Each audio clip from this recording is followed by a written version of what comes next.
Hello and welcome to another exciting episode of the Comic Book Chronicles.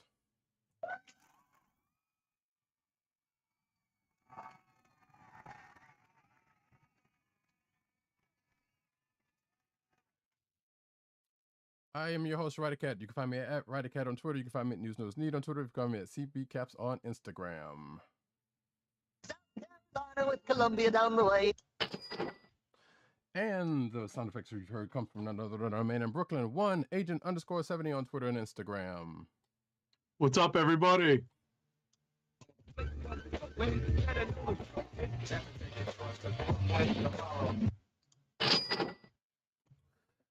can find this here podcast on the Cold Slither Podcast Network. That's CSPN.us. Do it today. You can also find us on your podcast physical place of choice, whether it be Google Play, Apple iTunes, aka Apple Podcasts, Spotify, or the Cold Slither Podcast Network SoundCloud page. Speaking of Cold Make sure to hit like and subscribe and all that good stuff. Yeah, all that. Speaking of Cold Slither, you can find the episode officially on the Hasbro YouTube channel. The episode that started this whole Cold Slither shebang. It is now officially on YouTube. There it is. Yeah, go check that out. It's a famous and or infamous episode, depending on which side of the aisle you're on. Anywho, we are going to start off tonight by doing a very short recap of the first episode of Marvel's Moon Knight on Disney Plus. Right. It's episode 1, and it has only been out for 1 day. So it's only fair that we not spoil the entire episode for the people who still have to catch up with this first episode sometime over the weekend. Yep. So yeah, the episode I believe is called The Goldfish Problem.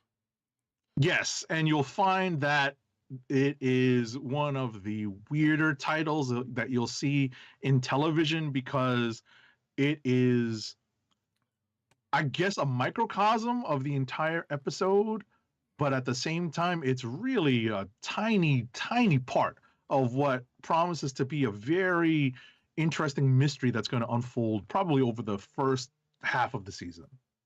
Yeah, and I guess the Goldfish Problem is probably has multiple meanings in this, because there is an actual goldfish that shows up in the course of this here show, but this episode, but also probably has something more to do with the character than actually I'm probably realizing. But regardless, I will go ahead and start off and say that for the most part, as I was saying to Agent 70, or as he was already well known, a lot of the episode, or as he said, rather, gives kind of context to the stuff that we have seen in the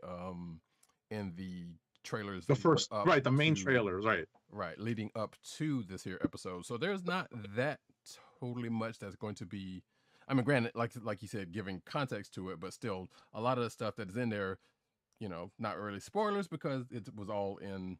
There was nothing that we haven't seen in the trailers that wasn't in the episode. Right.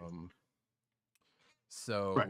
I mean, understanding it though, that's another story. Well, that's really where the context is applied. So exactly. But this pretty much sets up Oscar Isaac's Stephen Grant in London. He's working his job, and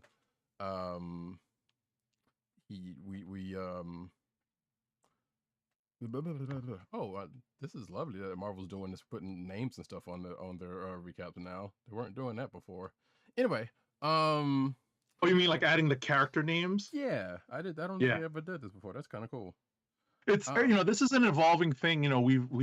We've struggled at times to find recaps for some of these shows that we talk about, but at least for the Marvel shows, the Marvel.com website has done a pretty good job. Like over time, it's evolved. That's true. It's cool that we have this. So, and as Roddykat was about to say, we start off not knowing what's a dream and what's reality, and we're trying to figure out where Stephen Grant fits into all this.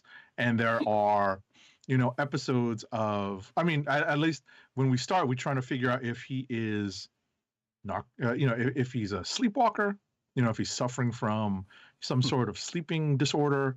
And that's what's being heavily implied at first, but we find out over time that that's not exactly what is going on. Right. And I'm sure somebody's out there for someone keeping track. No, Sleepwalker has not been confirmed to show up in this show. That's funny. Because I'm pretty sure somebody would have made that grand sweep of a theory.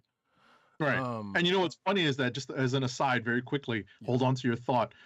There is a Sleepwalker Marvel legend out there, so you start to wonder, when they start releasing Marvel Legends of the really obscure figures, whether or not they're going to make an appearance in the MCU. Go ahead. Nah, I think they're just hitting the bottom of the well. Actually, I probably shouldn't say that, because I'm pretty sure there's a character that hasn't had to figure out that wouldn't be the bottom of the well. Anyway, so yeah, like you just said, we see we see Stephen Grant check on his goldfish. We don't know whether he's asleep or awake. We just found out that he hasn't been sleeping well lately, so he's late for work. We see him kind of going to work and meeting his kind of a shrew of a boss. I guess. Yeah, I guess. Like I said, I don't know, though. There's probably more to her than what we've come to find out. But she doesn't come off. Let's just say she doesn't come off all that great. Right. In the beginning of this. So, but like I said, yeah, he goes to work. He gives this little kid who puts some trash into this pyramid a little bit of history, and then the kind of his boss kind of comes around and is like, hey, you're late and you're not going to be promoted to tour guide, assuming that's what he was trying to do, which I guess kind of was given a throwaway line. And then while he's setting up at the gift shop, this one lady comes along, saying that she has a date with him, which apparently he doesn't know about, and so, and I guess we'll get into that. Which, well, we've seen this character in this stuff, but we'll get to know that character probably in the next episode. And I guess this next part is the part kind of speeding through this just a little bit. We kind of get a little bit more with him and his boss. And then he goes to lunch and he's outside talking to his friend. Now, I honestly thought, like Agent 70 said, I thought this was a statue at first. Like a lot of people did. Apparently it was not, and it was it's a dude. Right, it's a street performer. Right. Dressed up as a statue, like literally with gold metallic paint all over. Right. And it took a while for me to figure out that was a live person. Right. And we was wondering, like, because at first you're like, why is he talking to this statue, and like, what is it? And we come to find out in an article that came out after the fact that this was another major character in Steven / Mark's life, that he's talking to. And I guess it was upon reflection, thinking about that scene, it was like, oh yeah, because Steve kept saying, don't forget to tip. And I was like, well, if it was a statue, you wouldn't be tipping. So, and that was the part that was like, yeah, okay. So anyway, so we get this whole scene with Crawley, which is the dude, and he's finding them back home, trying to stay awake, and he's reading let's do a meditation app, messing with a Rubik's Cube, and reading about Egyptology. And then all of a sudden we find out he goes to sleep. We don't know necessarily. He wakes up on the ground somewhere in the Alps, not singing the sound of music. And I don't know about you, but did the voice, like, we know who the voice is, but did the voice kind of jar you a little bit? Of whom? Of the disembodied voice that he's talking, that talks to him when he wakes up. That being the voice of, presumably, of Khonshu. Right. Not jarring. It was just interesting. Yeah. Like, I mean, obviously we don't necessarily know what he would actually sound like, but we know that's F. Murray Abraham that's doing the voice for him. But I don't know, like even the cadence of the voice, not the cadence of the voice, either the way he spoke was like, I wasn't really expecting him to sound like that. But then again, like I said, we're just really getting introduced to him, and we still don't know what this is supposed to be in the long stream thing, like whether this is the way he's going to be talking to him, or this is his way of introducing himself to him, or whatever the case may be. So, but anyway, Mark ends up getting himself into a little trouble because he's got this scarab in his pocket, and he ends up being chased to this village where we've seen some of which in the trailers. And actually, I forgot there was a little part in the beginning where Arthur Harrow, we meet him and he's listening to something I can't remember, and crushes up a glass and puts it in the shoe and walks out. But with that part, but Stephen and this Arthur Harrow end up meeting each other, and they exchange words, and Arthur Harrow's looking to get the scarab that Stephen has, and then unbeknownst to Stephen, right, that he has the scarab, right. And there's a bunch of bunch of things that play out during this episode that we're left to figure out, and we're probably going to figure out in the next episode. Right. He does weirdly pull it out when he wakes up. Mm-hmm. But then later on, he's like, oh wait, he tries to give it to him but can't because of his body's got taken over. But yeah, he's still not sure. He was definitely not sure as to why he had it in the first place. That part is sure. But anyway, and then you see the chase scene, which was a weird and kind of funny chase scene given the background music. Mm-hmm. You would never expect to hear Wham in a chase scene. Yeah, it was Wake Me Up Before You Go. Exactly. So I was like, wait. That was great. Yeah, I was like, okay, that was pretty great. But also I was like, all right, this is a weird move for a chase scene. But anyway, we get that, and we get, Stephen going in and out of consciousness and turning into Mark, which we don't see. But we just see the end of. And I'll let you take it from after here, because this part I'm slightly kind of lost on. Right. So where do you want to leave off? So after the chase scene and after I think he wakes up again. Right. So bottom line is that the chase scene involves action that we actually do not see. Right. All we see is the aftermath. Right. Of the action, and then Stephen Grant wakes up, right? Mm-hmm. And and just like Biggie said, apparently it was all a dream, or was it? Right? Because at this point, Stephen Grant wakes up and there's a bunch of things wrong. And what he finds out is that some time has passed, and that time represents whatever he was doing in the Alps. Mm-hmm. His fish has changed, and all of a sudden the fish has two fins. We don't know if it's regrown, or what we're led to assume is that he's actually replaced the fish. The next thing we find out is that he blew his date because he missed the actual day that the date was on with the other, I guess, the tour guide at the museum. Right. So, what he's trying to figure out, and it's weird in this day and age of cell phones, of smartphones, that he would lose track of the day. Like, once you turn on your phone, you usually see it, especially if it's on like the unlock screen.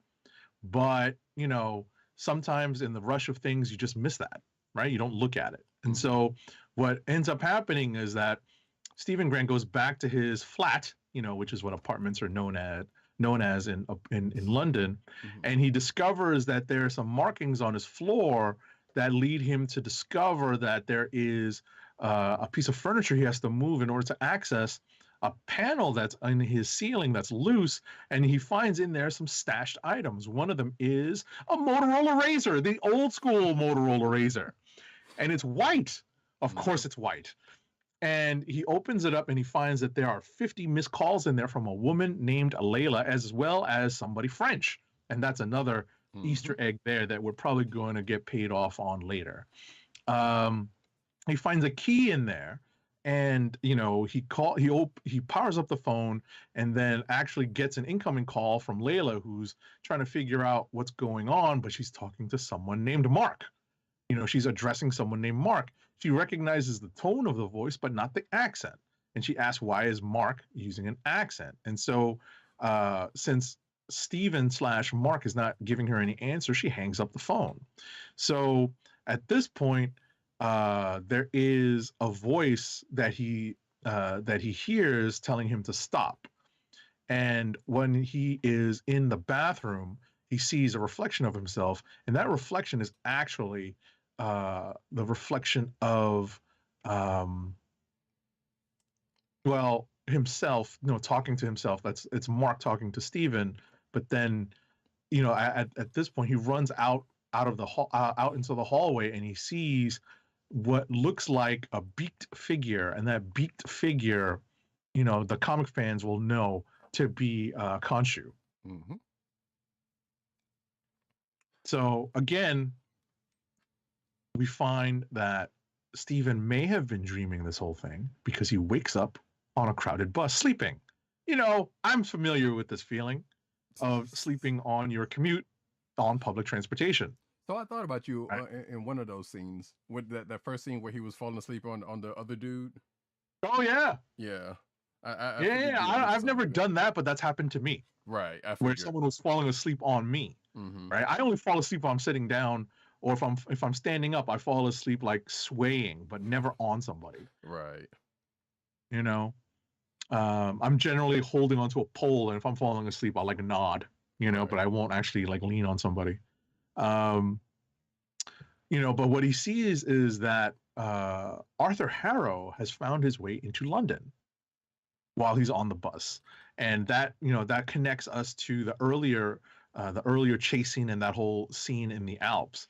So when we get back to Stephen on his way into work into the museum, he basically runs into Arthur Harrow in the museum, and Arthur Harrow kind of gives him his little mini origin story.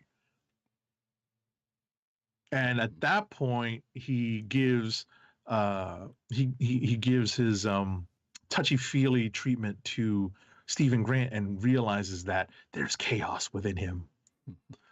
I feel like he was pulling a Yoda. He's like, there's chaos within you. Right. From episode 1, right? Right. And at this point, Harrow sicks a beastly jackal on Stephen Grant, and as he's being chased by this jackal creature, Harrow asks Stephen to give up the scarab, or the jackal creature is going to get him. And Stephen Grant makes it into the men's bathroom in the museum, and at this point he sees in the mirror his own reflection speaking back to him as Mark Spector, and he says, and Mark Spector basically says, "Give me control. I want control." And at that point he gives it up, and Mark Spector activates his Moon Knight powers. Mm-hmm. And at that point he's able to take on the jackal creature, and gives him the beatdown that we see in the trailer. And at this point the episode ends. Right. So here's where the other reason why I asked Agent 70. Well, one, this is the reason why I asked Agent 70 to take this last part, because up until that last part where he saw himself in the mirror, from the time of the when he woke up and found out that he had missed some days, to the time that he had was talking to himself in the mirror to give up control, I fell asleep. No, nice. So I kind of had my own moment with that when I first watched it. Right. I mean, it all depends on what time you watch it. That's right. Yeah, it was like, you know what I mean? It was like 6 o'clock this morning when I watched it. Right. Right. I mean, I watched it in the evening on Wednesday night, and a little bit on Wednesday morning, just a touch. I wasn't able to get in enough, but because there's a lot to it, so I definitely watched it in its entirety Wednesday night. So I had a chance to digest it. Yeah, I plan to watch it again anyway. So but like there was nothing that happened that I didn't expect. Like I said, pretty much everything we saw in the trailers pretty much showing up. But like I said, given it, putting it all together is what happened here. Also, we can safely say that the Alps thing did happen, and this is pretty much their way of showing Steven / Mark's dissociative identity disorder, or some what used to be called multiple personalities. Right. So, Now it's dissociative identity disorder. exactly. So, and that's one way to, which I thought was a good way to do it. It was like, yeah, you know, Stephen wakes up, he lost track of time, and this and that and the other happened, and this and that, you know, like obviously, if you know the character, you kind of can put that together. But if you don't, and you're just like coming to this character, you know, fresh, then you don't necessarily know any of this. But it's like, okay, that's a pretty good way for them to handle this. So I'm very much looking forward to the next episode also, just to kind of see, you know, what else do you do with it and how they or if they actually explain that or not. Mm-hmm. So, but all in all, it was a really good episode. I thought it was, you know, the action was there. You know, it didn't really linger too long in many places. I know there are some people who were like, yeah, just let it be action all the time, every day, all the time, and that's not exactly how shows of any kind should work. Like sometimes you gotta let it breathe. Sometimes you gotta kind of exposition. You Mm-hmm. know, this kind of had a good mix of both, I would think. Now, whether it keeps up this way, we'll see. Right, and it's only 6 episodes, so it's Exactly. going to be a fairly compact amount of Right. storytelling. Right. You know, we're talking about like, you know, basically 2.5 movies, maybe, or 2 long movies. So we'll see how this all plays out. You know, given that they do have a little bit of room to tell a story, but not a ton. Right. And I would like to believe, because I know I've been watching some other podcasts or listening to other podcasts and I've going back to listening to other shows that have talked about like speculations and whatnot from shows, and in a couple of cases how Marvel burned them with WandaVision, which that's not Marvel's fault. for them going rampant speculation, but they, you know, Right. but people have kind of calmed down on doing too much speculation, which is good to see. Because, you know, people with WandaVision were going bananas with it. And then, like I said, and slowly but surely was kind of calming down with the rampant speculation. And to be fair, everything since then has kind of haven't given too terribly much, with the maybe exception of Loki. Like this one starting off, it didn't really give you too much to go on as far as just, you know, speculation is concerned, or what to speculate on. You know, and I Mm-hmm. suspect, like I said, next episode will probably answer some of those questions, given like you said, the nature of how fast this is going, or what they got to deal with as far as time. Right. So, but overall, good episode to say the least. No, I enjoyed it. I Yeah. enjoyed it, but obviously, you know, Roddykat's gonna have to go back and rewatch the bulk of the episode because he missed it. But Yeah, it was only you like know, 20 minutes. I didn't miss that much, but like I said, the everything up until then, until that last bit, okay, that's the only bit I missed. Like, so, I got you. I got you. but at the end of the like day, I said, that's what. yeah, like I said, I was gonna watch it again anyway. So, what you were saying? No, I'm just saying at the end of the day, that last bit is the reveal. You know, obviously it's in the trailer, but you know that's the reveal of the whole super poweredness of it all. So we'll Right. see how that is actually explained in the rest of the series. Yeah, I woke up just in time to see the change, or right before the change. Gotcha. So, All right. anyway, So moving on. yes, now we can get into Right. real quick. So real quick, I'm just going to mention that I am caught up on Star Trek Picard. I'm pretty sure Agent 7 hadn't had a chance to watch it. I am not. Yeah. Not. It's so outside of, I will definitely say that I am sad that I got kind of spoiled on a couple of moments from last week's episode. But they were still good to watch. Because there were definitely more nods to Star Trek 4. There was definitely another nod to Star Trek 4, and they're going to find out they were putting a lot into this season. There are threads that I'm kind of wondering, you know, in the span of time, which as far as I know is only 10 episodes. I'm not entirely sure how they're going to bring all that together, because there are some TOS references that are coming up, and this is like it's a whole thing. It's still good, but like I said, there's like they're putting a lot into this one. Like the Board Queen, there's some TOS stuff. You know, obviously time travel and this and another. But yeah, so a couple of good episodes to check out if you are so inclined. But now we can go on to the comic books of the week. And we're going to get started with Amazing Spider-Man number 93, double-sized issue. Yep, it is a double-sized issue. It is the finale of the Beyond storyline. If you were one of those people who was waiting for this to end, guess what? It is ending. It is ending in this issue. Mm-hmm. We do not have to deal with, some of this stuff for much longer, which is, it's a blessing in disguise. So we definitely do, but we definitely don't, but in a way kind of do if with something they seem to be playing with. Right. So the main story is written by Zeb Wells with art by Patrick Gleason, colors by Brian Valenza, and letters by our favorite lettering paisan VC's Joe Caramagna. So the essentials of this opening story, because there are a couple of epilogues here. The essentials of this opening story is the face-off between Ben Reilly and Peter Parker over the memories that have been erased pretty much on purpose by the Beyond Corporation. And Maxine Danger finds a way to turn that particular situation around so that Ben Reilly is faced with taking down Peter Parker in order to basically steal back memories that have been erased by Beyond. And Peter does not willingly do so, and that causes a big smackdown fight. Mm-hmm.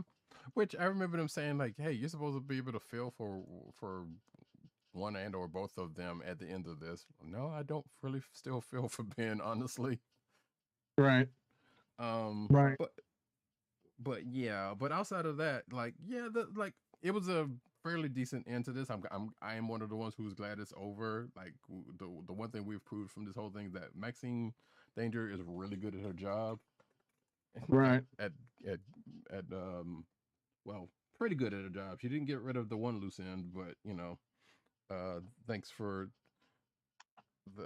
to the some infantilizing, which apparently comes up twice in two different books this week, which is kind of funny. Yeah, like literally infantilizing. Right. And I find that kind of in two Spider books at that, which is the really funny thing about it, in two different contexts. But yeah, ultimately, it was a pretty good end to this, I thought. I will go ahead and spoil and say that Ben's not gone, per se. Mm-hmm. We don't know what's going to happen with this new iteration with him, but we know he's probably going to come back. And Janine, being his ride or die, is apparently still with him in this.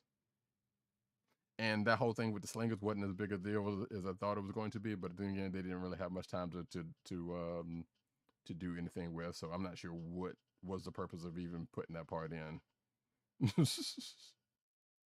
like okay, this sounds like this is gonna. They did that whole side thing to set up something, and then it was like, nope, 2 pages, pew, and out. So, but yeah, I'm glad it's over. And unfortunately, as things tend to happen, we starting off, we get a not necessarily hints of the new art, but they don't necessarily get a break to where we're starting off with whatever's going to have next, which I believe is a new number 1.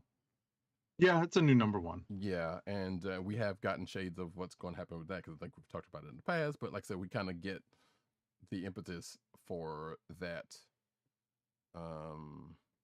Yeah, the transit. Yeah, it's kind of it's a weak transition. It could mean anything.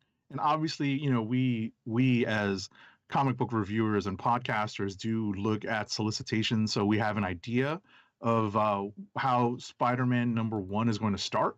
There's a mystery involved, and that obviously stems from, that little bit here with Mary Jane. Mm-hmm.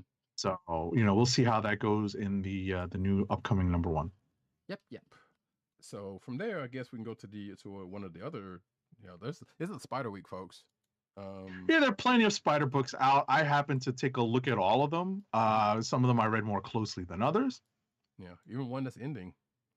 But yeah, surprisingly. Yeah, I know. I was kind of surprised about it, but we'll get to that. That'll probably get to that one in rapid fire. I guess the next one to go to, though, would probably be Miles Morales. I mean, this Miles issue is such a weird issue because it's you know, I've been reading most of the Spider-Verse stuff. Roddykat has not, right? So, the interdimensional Yes. jumping with the spider folks is nothing new to me. So, son of a bitch. But well, I'm not sure Fuck what that you, has Milwaukee. to do with anything. But yes, I while I haven't read the event, I have read some of the stuff around it and or stuff. Fuck you, Giannis. All right. While Ages the 70s doing some stupid sports stuff, let's talk about Miles. It's written by Saladin Ahmed, pencils by Christopher Allen, inks by Christopher Allen and Victor Alazaba, Scott Hanna, also color artist David Curiel, and letters by VC's Corey Pettit and Ariana Mayer. Which I did. So yeah, so basically the long and short of it, starts off with this is basically the intro point to Miles's multiversal trip, and he and Schiff ends up taking trips into different multiversal points, including Saladin Ahmed's Exiles run, which I did read. And we see Spider-Ham for a second, and of course, you can't have a multiversal adventure if you don't go through zombies. Because apparently you have to go through the zombies world at some point, which is kind of silly. But at the end of it, we get to see the reemergence of an old Miles villain, and that being, I guess that would be the Miles of this Earth, or the Miles of the 616. I guess technically, that is who that was, right? Who, if I remember correctly. Say again? The person at the end is basically the Miles Morales of 616, who ended up being a supervillain. Right. He's the one that basically becomes the new version, takes on the code name of Ultimatum, which is the bad guy organization. Right. And takes that on, basically taking on a lot of the abilities and powers and paraphernalia from the Ultimate Universe. Right. Oh, also, this is the other book that we referenced earlier, where infantilizing comes in, because there was the whole scene with when Spider-Man, Spider-Ham, excuse me, shows up and greets Miles, and that word is being used again. So that was kind of funny. Overall, like I said, yeah, it was kind of weird, but it was interesting. We found out that Shift has more layers to him than we actually knew, or that we and Miles actually knew. So I'm not sure. I'm assuming this is probably going to be like a 4 or 5 issue arc, given that it is an arc, indeed. So I don't know. We'll see what's going on with this as it goes.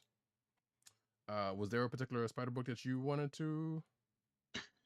No, I'm not in the mood. Feel free. All right.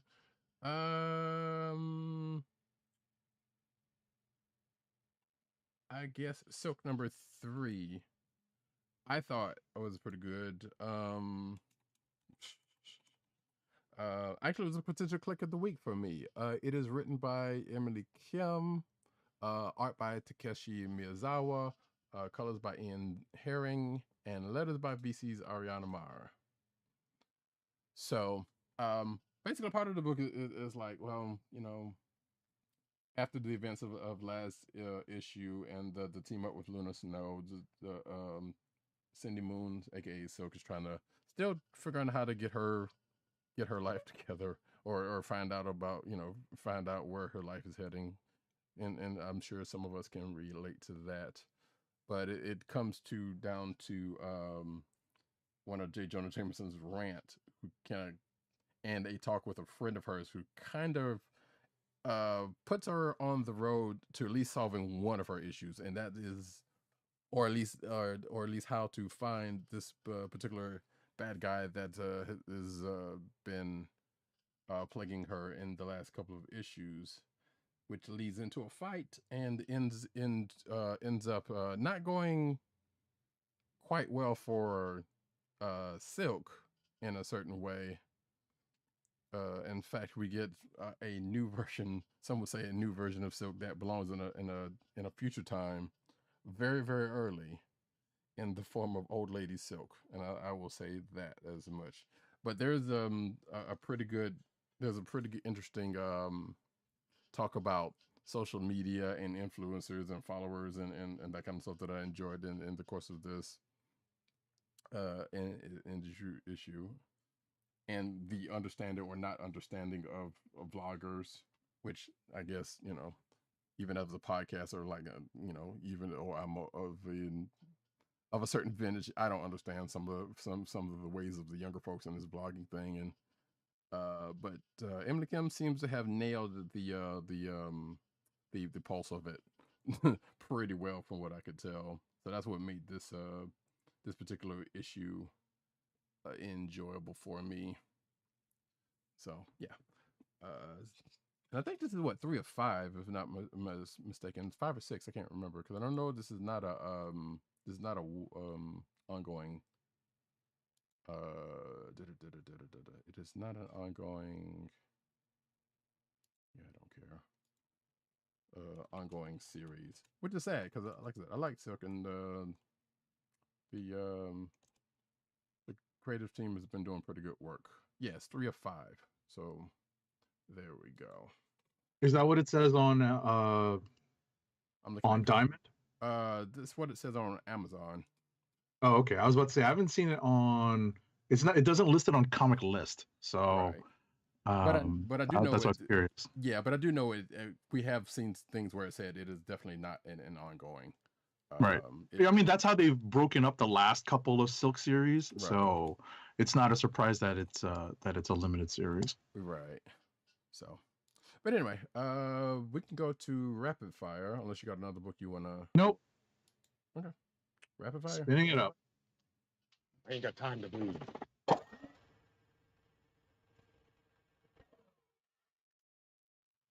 All right. Wait, do you?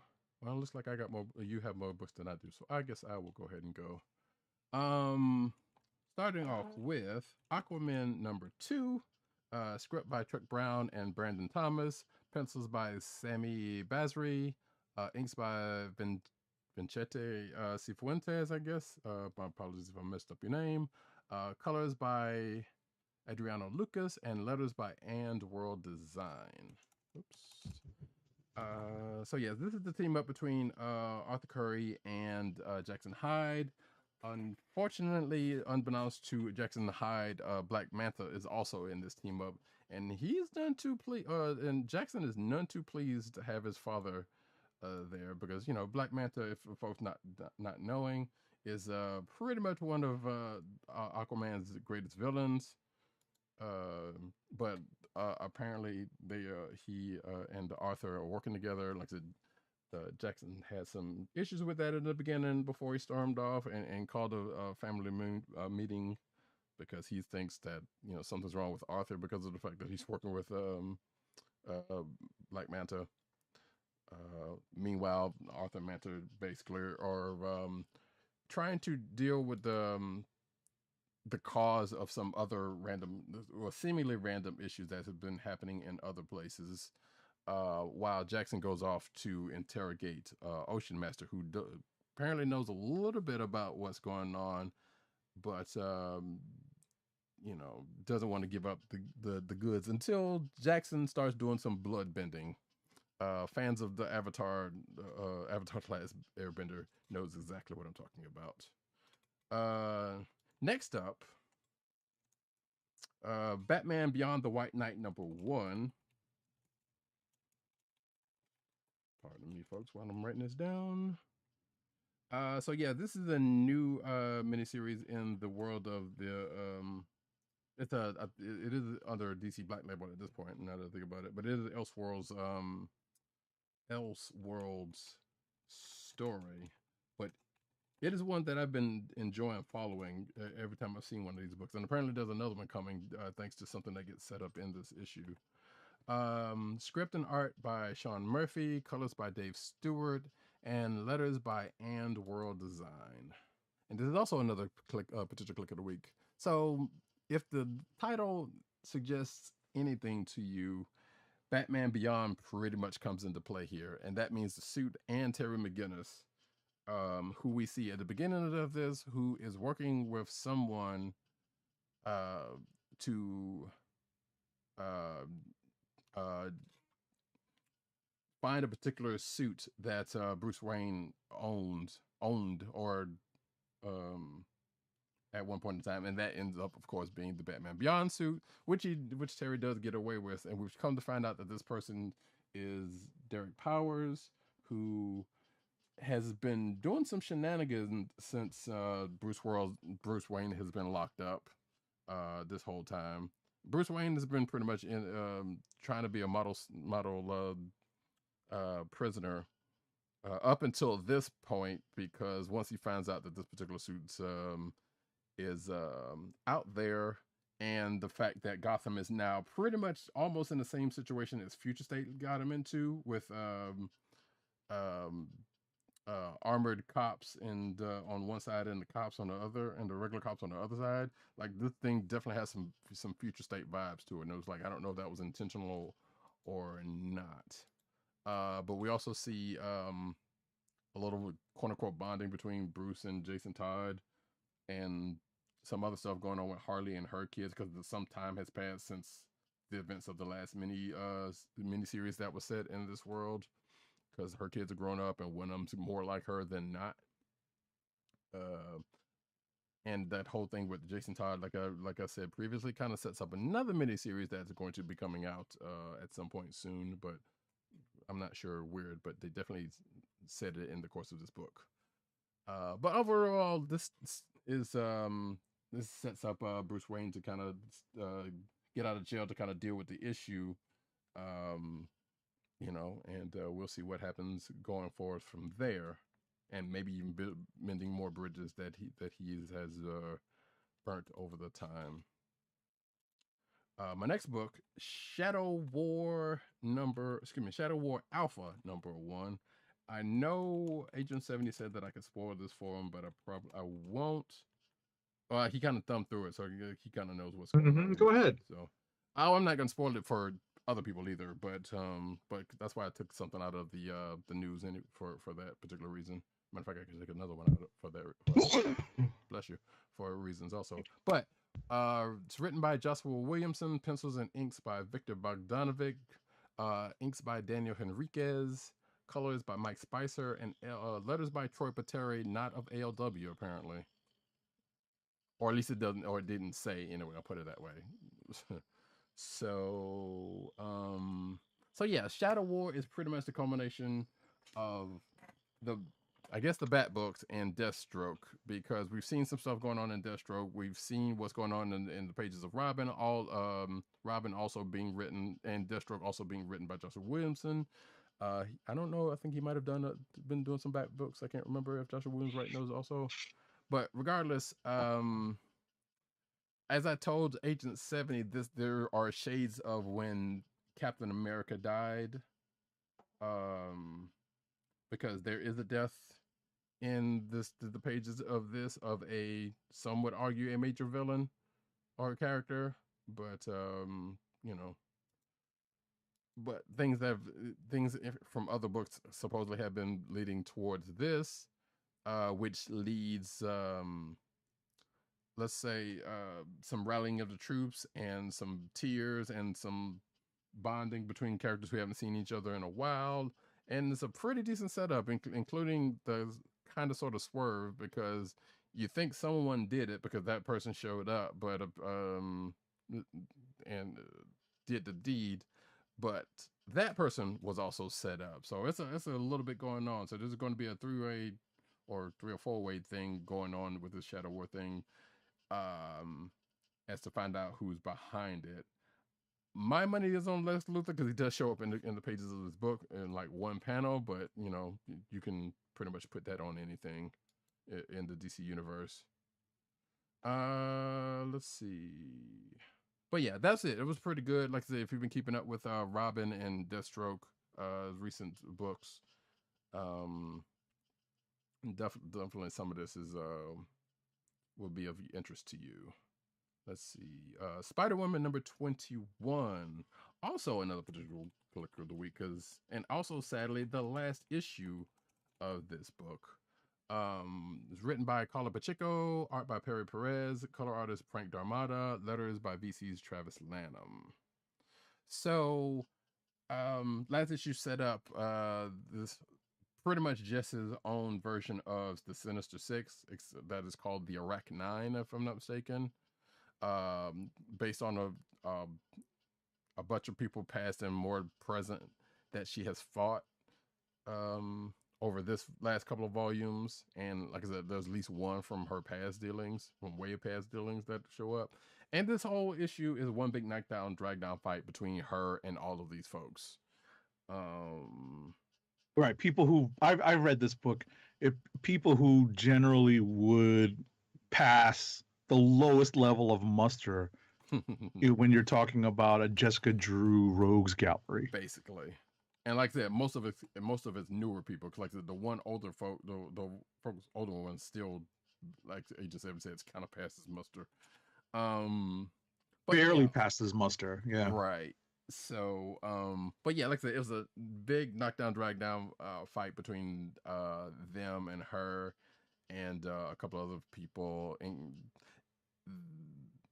you could tell Carla Pacheco had a lot of fun scripting this, because like between some stuff that shows up, including a dinosaur with Gatling guns for arms, to a footnote conversation that she and the editors are having, which was pretty funny. And right, you know, definitely. I was about to say, hold on to your thought. That was some serious fourth wall breaking right there. It very much was, and a lot of it was done like this. Like I said, you could tell they were having fun with this one, just to kind of go out on, and this is, to this extent anyway, because like there was a lot more here than has been done in the past, but that's definitely has been done in the past. So I enjoyed reading this book. I'm kind of sad to see it go, but you know, it went out as fun as it came in, I think.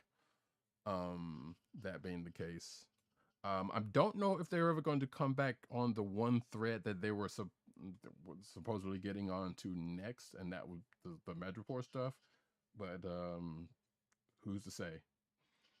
And the last book that I have, which I guess I've barely thumbed through before we had a chance to start recording, was Iron Fist number 2, written by Alyssa Wong, penciled by Michael Ig, or I'm not sure how to pronounce that.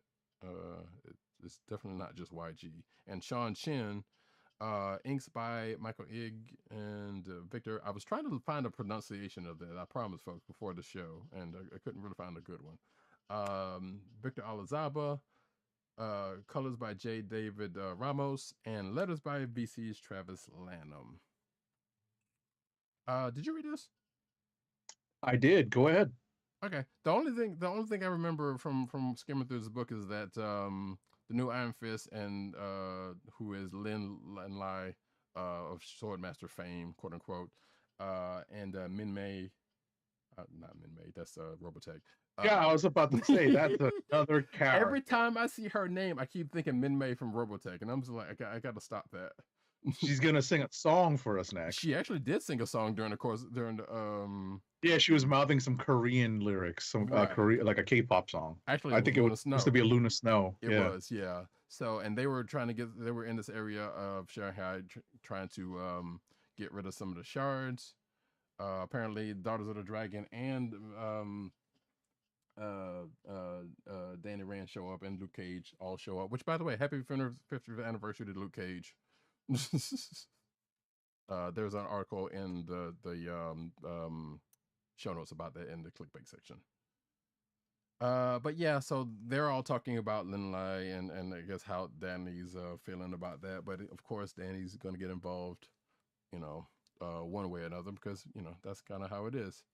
And that's pretty much the most I can forget. I think the rest of it is in Kunlun, with Lin getting some more training, because his powers keep going in and out before Swallow kind of shows up, or maybe that's a sparring section. Actually, that's not. Actually, that's someone who also was trying to be the Iron Fist, who's got beef for this new kid getting the powers, if I'm not mistaken.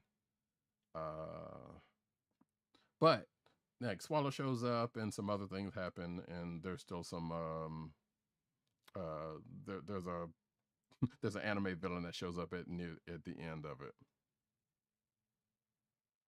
So, who in true anime fashion is probably related to Lin. Yeah, no, they it's actually made explicit. Yeah, I'm looking in at the last page. the now. page, You're so. right. So yeah, there you go. True anime fashion. There you go. Like I said, I'll probably go back through this and read it fully. But like I said, I just kind of skimmed through it before we started recording. But that's at the end of the books for me. I don't know if you had anything else to say about that. No, that's it. There's not much to it. I was glad that they did a little bit of a training montage there, because obviously that is the big knock against Lin Lee in this case, because the tradition, and they bring it up in the story, the tradition is that you have to go through X number of steps to even get to face Shu Lao, the Undying, to gain the power of the Iron Fist, and he just is given it. And so everyone is absolutely pissed off about it, and I think they're right to be, because who is this Lin Lee moron? That's kind of why I'm just like, I'm hesitant to support this book, because because of the way they're playing it off with this moron. So but I'm willing to give it a chance, because I feel like while he's starting off with him, I feel like they're going to go somewhere, and they'll probably disappoint me with this, but I feel like it's going to go elsewhere with it. Like maybe he has it now, but it won't have it for that long. Like you'll have it I at the time, doubt that. I think they're going to bow to the pressure of giving it to an Asian character, even though we have Shang-Chi running around as the master of Kung Fu, which they failed to name him as the master of Kung Fu in this book, because they're like, well, our Kung Fu is pretty good too in Kunlun. Right. I kind of laughed at that.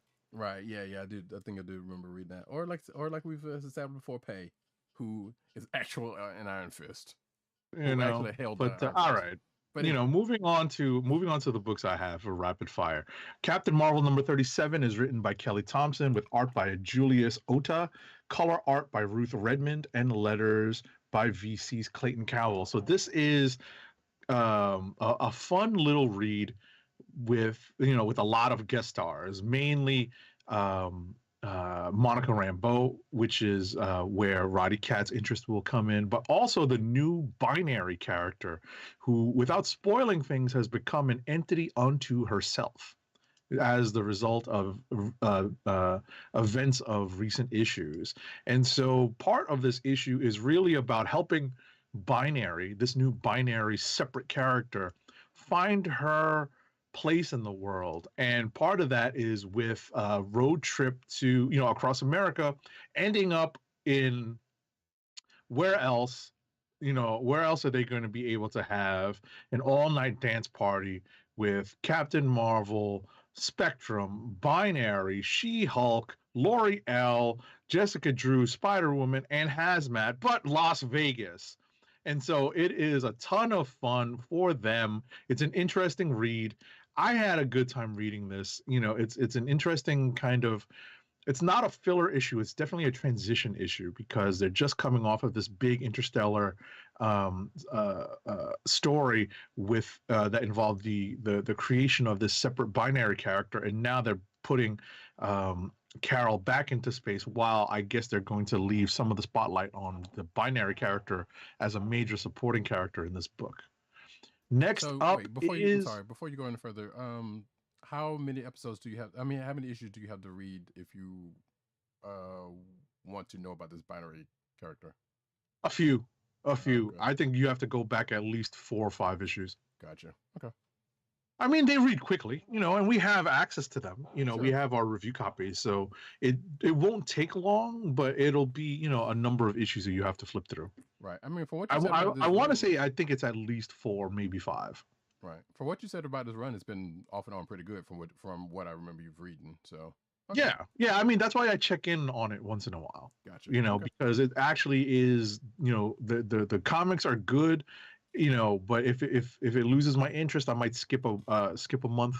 We're spoiled. ladies and gentlemen, Yeah. by the fact that we do get these review copies, because if this were the case where I would have to review what I'm buying, there would be a lot fewer books we'd be talking about. Next up is Ghost Rider #2. It's written by Benjamin Percy with art by Corey Smith and Brent Peoples. Roberto Poggi, Oren Jr., and Brent Peoples are on inks, and Brian Valenza is the colorist with VC's Travis Lanham on letters. So Johnny Blaze has kind of reverted back to a certain form, which is the hard-traveling writer in this case, in this issue, because the first issue found him kind of trapped in a nightmare existence that that he fought his way out of. This issue finds him, on the road and encountering the supernatural while he's being pursued to a certain extent, and the pursuit does get a little closer by some supernatural FBI agents. And bottom line here is this is, it's implied that Johnny Blaze's time as the King of Hell still is having ramifications on his current adventures, but it's kind of unclear how it might be, how this might be related. There is a nightmarish, devilish creature in this that looks very much like a Rancor. It's kind of funny to see that the character, that this creature is very much appears to be very much inspired by Rancor. But that is just the second issue of this series. I'm willing to give it a little time to develop, because I'm curious to see what Percy does with the Johnny Blaze character now that we're really dealing with one Ghost Rider who rides a motorcycle. Danny Ketch is a wholly different character now, and Robbie Reyes is running around as the ultimate Ghost Rider driving a Dodge Charger. So I'm still kind of interested to see what Percy does with Johnny Blaze. Next up is Hulk #5. This is part 5 of the Smashtronaut story. It's written by Donny Cates and drawn by Ryan Ottley, inked by Cliff Rathburn, colors by Frank Martin, and letters by VC's Corey Pettit. So I don't think Roddykat is up to date on this, correct? Yeah, yes, I haven't read this particular issue, but yes, I am up on it. Oh, you're up to this issue, so yes. I won't spoil this issue. There is a lot of smashing involved. Obviously, it is a Hulk issue. There is so much smashing in this alternate universe. This is another multi-dimensional, alternate dimension variant type of story being told. If What If and Loki didn't prepare you for variants, guess what? The current Marvel comics that are being published are definitely knee deep in the multiverse. This is just one aspect of it being explored, that being the Hulk, a version of the Hulk multiverse. And there's some pretty cool visuals in this. And I look forward to hearing what Roddykat has to say about how this story ends on a minor cliffhanger.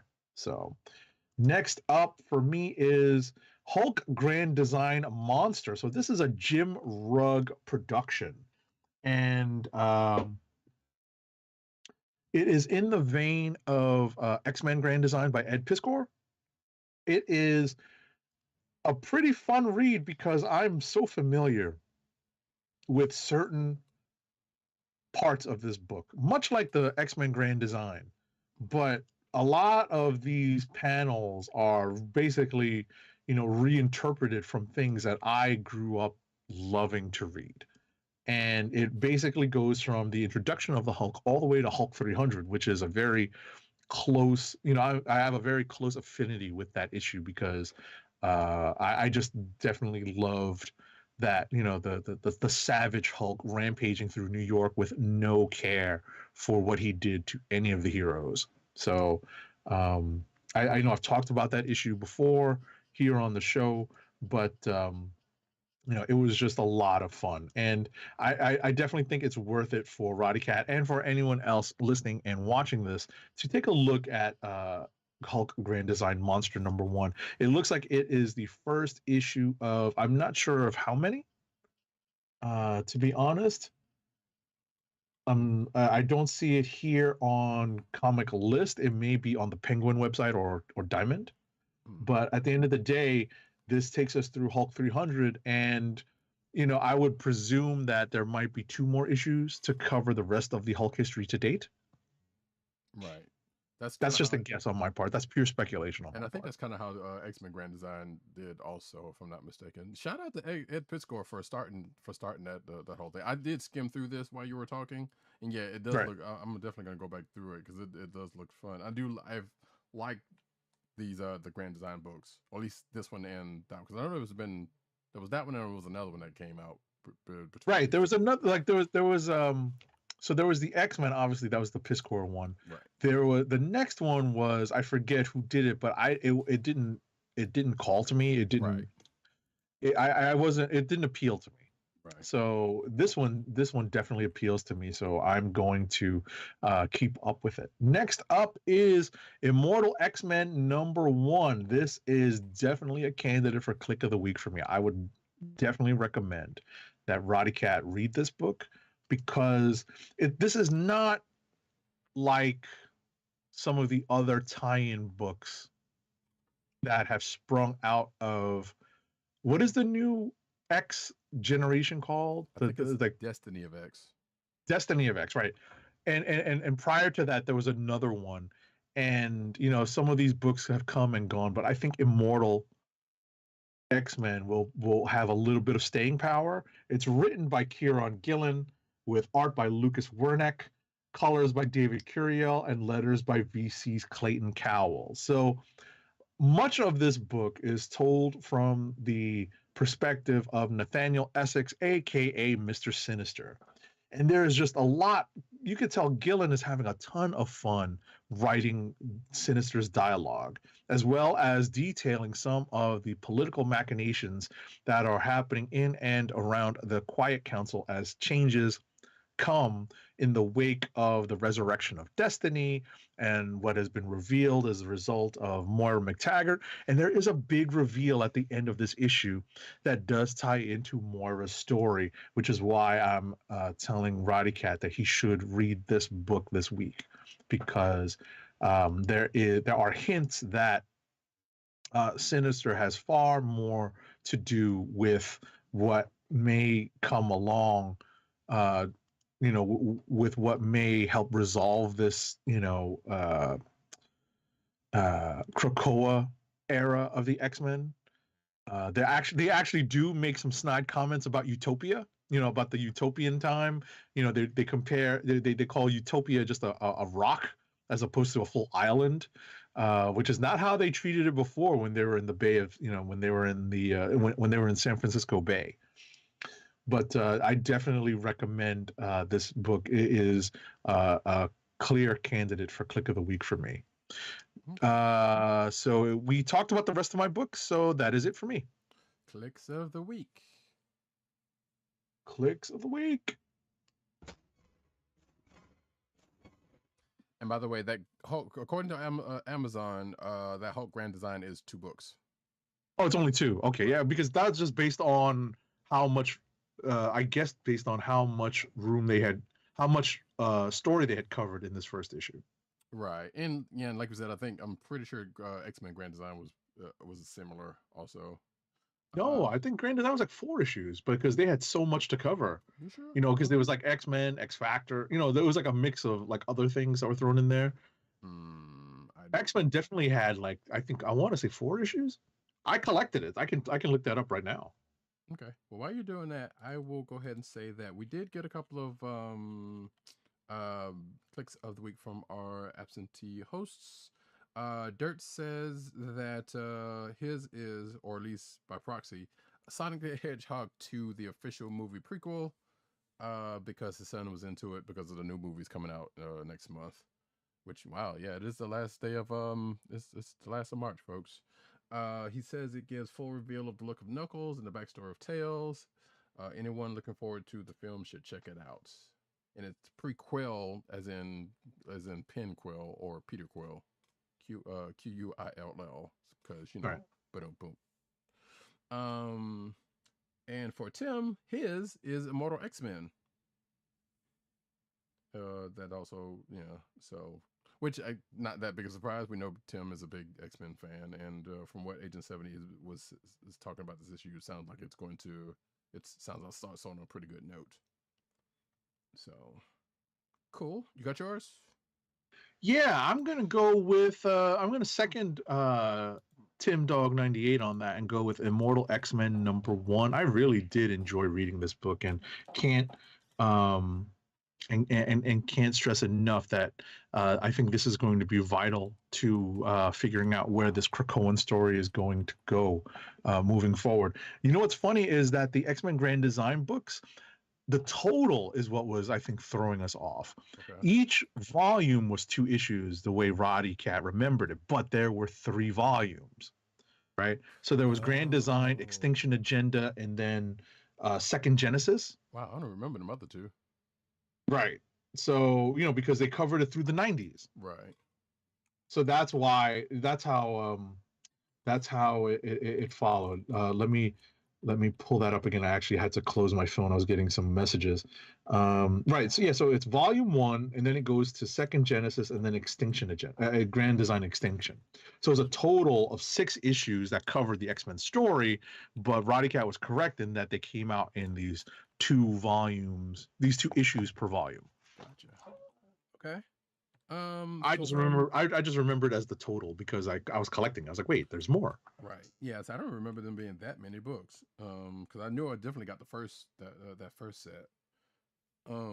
Okay. So for myself, I'm going to go with actually I had a couple of good ones, or at least I had a couple of candidates like that. Like I said, Silk number 3, Batman Beyond the White Knight was actually pretty good. But I think I'm going to go with Spider-Man number 21 because it was just fun. Like it was like we're gonna go out on this book. We might as well just throw everything out and just have fun with it. And it shows with this issue. Sorry to see it go because like I said, I enjoyed this volume because it was indeed fun with everything they were doing with it.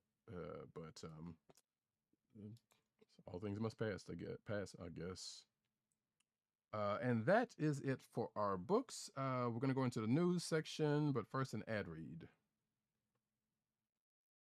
Our first ad read of the night is for Funko, Fun at First Sight. It's your home for exclusive collectibles such as their world-famous pop vinyl bobbleheads, apparel including t-shirts, hats, and socks, and brand merchandise such as custom DIY pop figures, art books, and skateboards. And now the listeners of the Comic Book Chronicles can enjoy 10% off your entire purchase when shopping at Funko. To place your first order with 10% off and to help keep our show free for you, go to our network website at cspn.us. That's cspn.us. Then click on the Keep Our Podcast Free link at the top of the page. From there, scroll down to the Funko link and place your order. When you get to the checkout, put in the offer code SHOP10, SHOP10, for your 10% off discount. Funko through cspn.us. Do it today. And now we get into the news.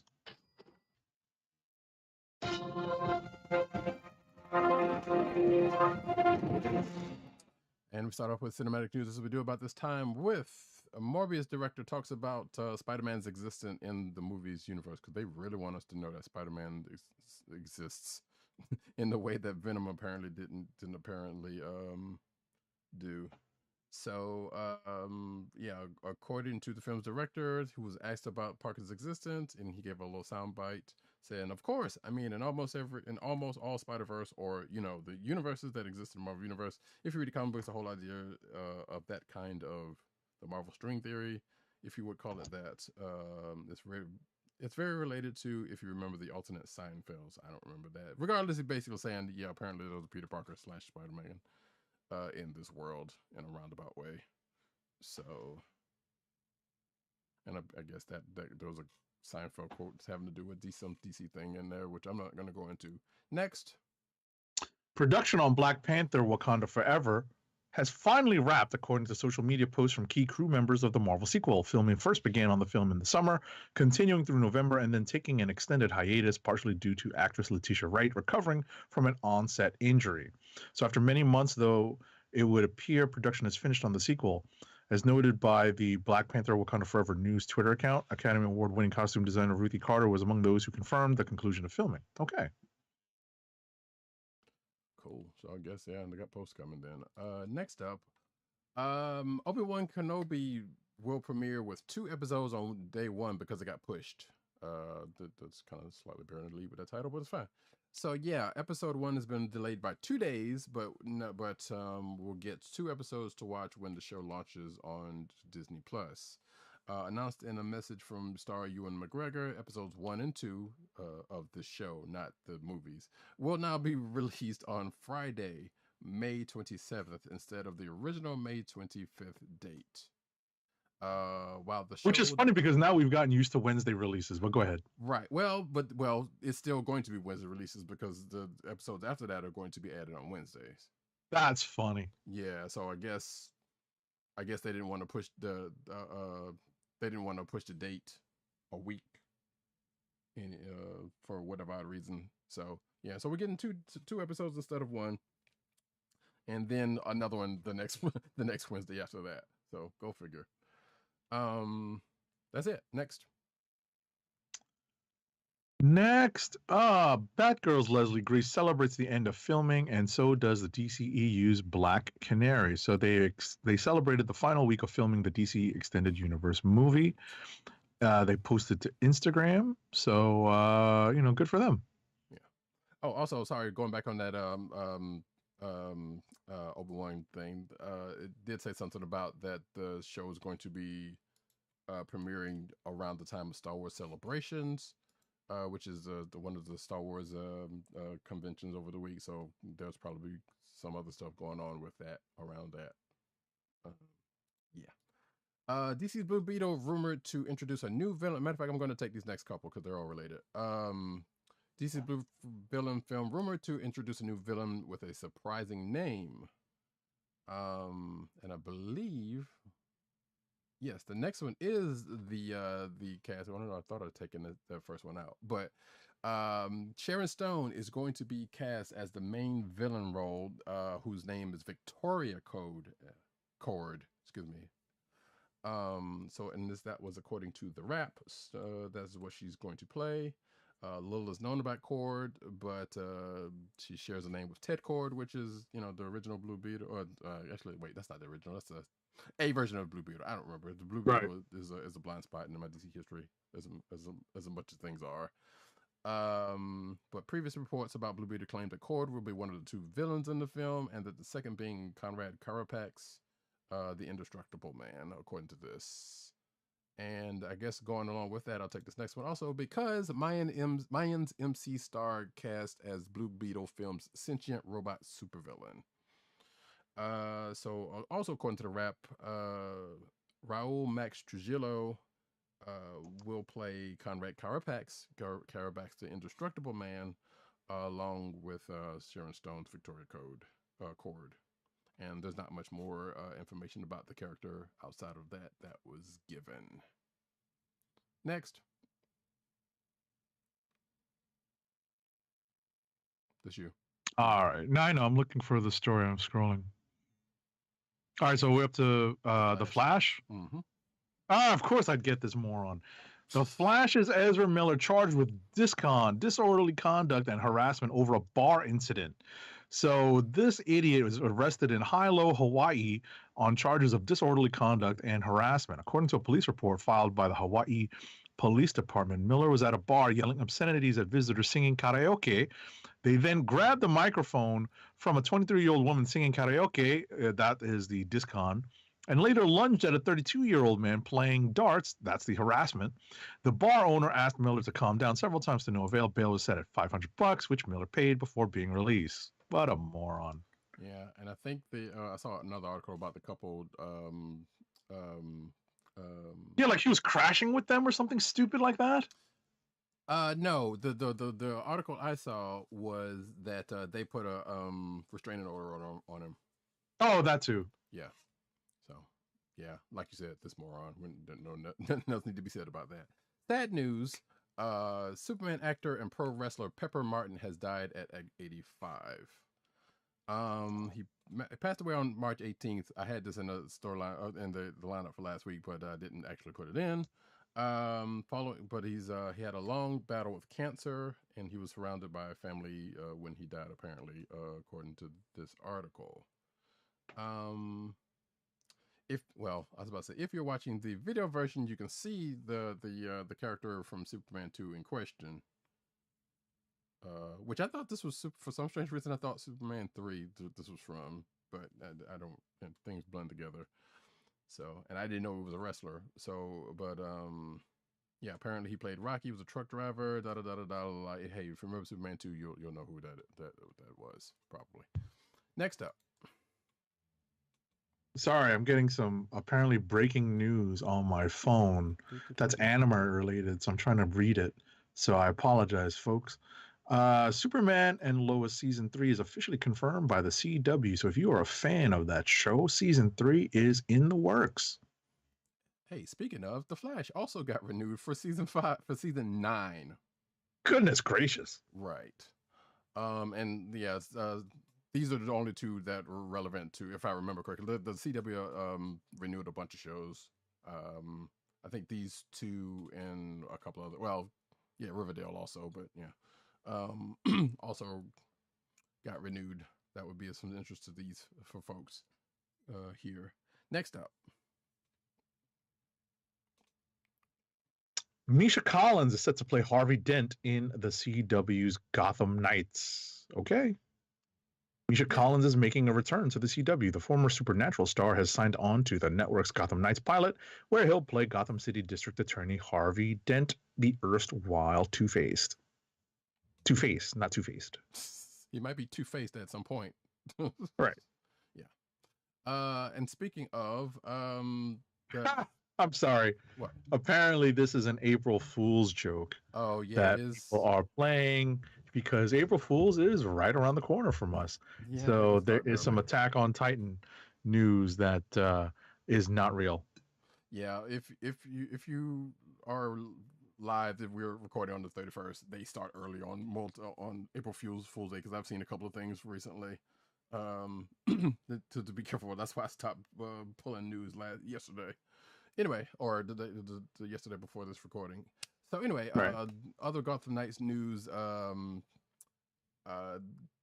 CW show cast spoiler. So apparently, All-American star Anna Lore has been tapped to portray the longtime Batman ally, according to Deadline. That would be Stephanie Brown, the spoiler. And she joins everybody else, including the aforementioned Misha Collins in that. Next up. HBO Max released a preview of the upcoming story arc for Young Justice Phantoms. The clip was shared to the Twitter account Hero Mode with the caption, "Loyalty should be rewarded." The arc, which appears to be focusing on Aquaman and his supporting cast, takes place on April 20th in an underwater cave near the Kingdom of Atlantis, where a guardsman named blah, blah, blah, blah. Okay, so bottom line is you're getting some new Young Justice Phantoms. Yeah, I need to catch up on that, because I know they put a lot of it. There's half of the season. Yeah, I'm behind. I've missed out on a lot of that stuff. They're putting them out in like these arcs, right? And when I feel like I'm not on board with the arc, I'll like stop watching, and then that'll be like weeks or months will go by. Yeah, I think I watched like the first couple in that first arc of the season. I'm like, what are they going with this? And I think I haven't been back since. But I guess right. They were on Mars, and then something bad happens, and then I don't know what happens after that. Right, exactly. So I was like, oh, okay. So yeah, I guess I'll check up on catching on that. Hey, you're welcome, folks. We didn't spoil what that bad thing is. So. Right. I mean, if you're watching it, you probably know more than we do at this point. Right. News from Netflix's live action Avatar, The Last Airbender. Apparently, there's an episode. Not the blue people. No. This is definitely the better Avatar. Although it's wait, was that was a joke in Moon Knight, wasn't it? Oh, for an Avatar reference? Avatar. I don't remember. Didn't they wait, I watched something where they made a joke about the blue people, and then or the anime. What was I watching? I literally was watching something very recently that made a joke about that. I wouldn't be surprised. I don't know if it was like I don't watch that much television, so it's I'm surprised that I'm going to look that up. You go ahead. I'm sorry to interrupt. No, it's fine. It's fine. It's fine. You probably, I feel like you're right, but I just don't remember from where. But anyway, Avatar: The Last Airbender star Paul Sung Hyung Lee has confirmed the official episode count for the upcoming live-action Netflix series. During an interview on the Handsome Genius Club radio show, shout out to Handsome Boy Modeling School, which has nothing to do with that, but that's just me being an old head. Lee revealed that the first season of the series will consist of 8-hour-long episodes, contradicting previous reports that the season will run 10 episodes. So 8 episodes, 60 minutes. You do the math, folks. There you go. Next.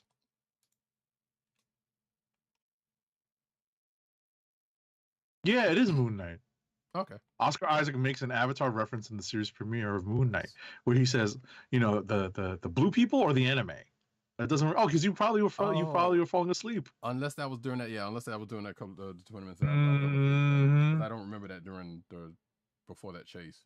So. Hey, I'm sorry to spoil that. No, You'll get a kick out of watching it, though. That's fine. Yeah, it's fine. Alrighty, next up, TMNT's Kevin Eastman teases a zany new animated series, Biz and Buzz. This is currently in development with the BAFTA-winning Factory Studios. Biz and Buzz recreates the friendship between TMNT co-creator Kevin Eastman and the iconic heavy metal artist Simon Bisley in animated form. The show puts the pair of comics creators in a world where their avatars are wannabe rockers who keep finding themselves in ridiculous circumstances. Stemming from their real-life friendship, the series has been a fresh source of laughs for Eastman, who also recently finished his work on the epic conclusion to the TMNT saga with TMNT The Last Ronin. Okay. Yeah, which we still haven't seen yet, by the way. Right. I mean, that takes a long. Yeah, it's like on a It's like on a right. It's not even on a bi-monthly basis. Yeah, it's even longer than that now. Right. So yeah, but yeah, the rest of the article is an interview with Eastman on that. Excuse me. Skip between universes with this clip from this star-studded Parallel Man. Fennec Shan from Mandalorian, Spike from Cowboy Bebop, and Sillins from Horizon Zero Dawn, or Silence, I don't know, are teaming up for a new universe-hopping adventure. Not one that links those franchises, unfortunately, but for a short called Parallel Man Infinite Pursuit. It's about a super soldier trying to save the universe with the ability to jump between parallel Earths. And there's an exclusive clip on this in this article. So yeah, Ming-Na Wen, John Cho, Lance Reddick, and some other people are in this show. I didn't get a chance to check it out, but yeah, that's coming. I think that's coming soon. Oh, it is a short, and it's going to debut. Actually, it's already debuted on March 28th, and then there's going to be another one on April 18th called Oceanus Act 1, which is a live action short. So yeah, and it's on Dust, whatever that streaming service is. Next up. Every few years, you can count on hearing the news a live-action Voltron movie might be in the works. According to The Hollywood Reporter, the latest person to attempt to bring the franchise back is Red Notice director Rawson Marshall Thurber. Hot off of one of Netflix's biggest films ever, Thurber will co-write and direct a new pitch on Voltron that's currently being shopped around the major studios. Reportedly, Warner Brothers, Universal, and Amazon are among the interested parties, but of note, Netflix is not. Netflix is where fans can find the most recent iteration of the franchise, the Voltron Legendary Defender cartoon. Okay. Yeah, the live action Voltron has very much cropped up plenty of times in the last actual decade. So it's kind of crazy that it's coming up again. Now we get into Anime Corner. Okay, 1 second. In honor of what has been deemed April Fool's news, still gonna play some Attack on Titan stuff.